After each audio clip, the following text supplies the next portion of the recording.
When I first came to China, as I've already mentioned, I was in the countryside.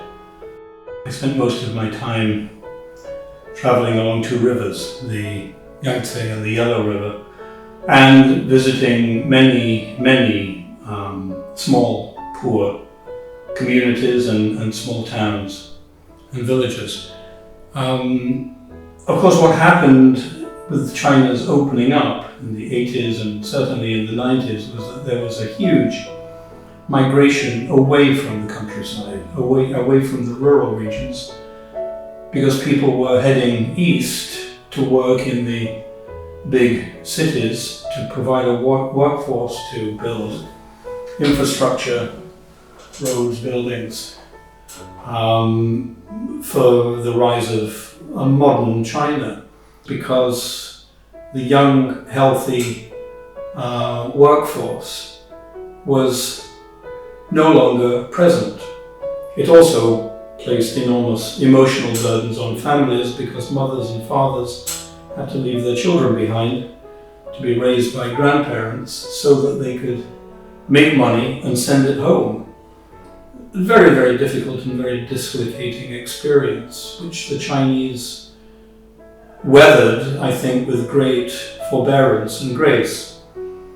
But what's interesting now is that as these cities have grown into world-class communities, many of those people who came to the eastern seaboard are now hankering to go back. I mean, there's an expression we have in England, home is where the heart is.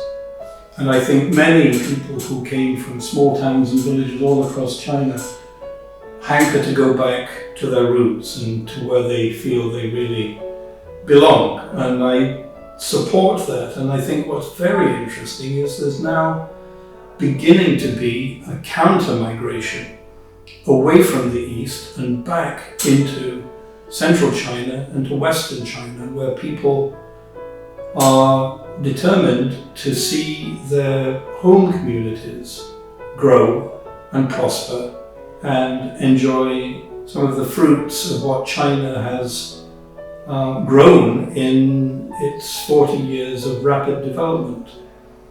Another thing I should say about rural China, about the countryside, is that the way people lived, the belief systems, the support structures, the neighborliness, the community being so important was lost to some extent over these last 20 or 30 years. And I think that is something that should be cherished and nurtured and rebuilt, because I think it will make for a better China, where income is distributed in a more equitable way between the big cities and the small towns and the villages.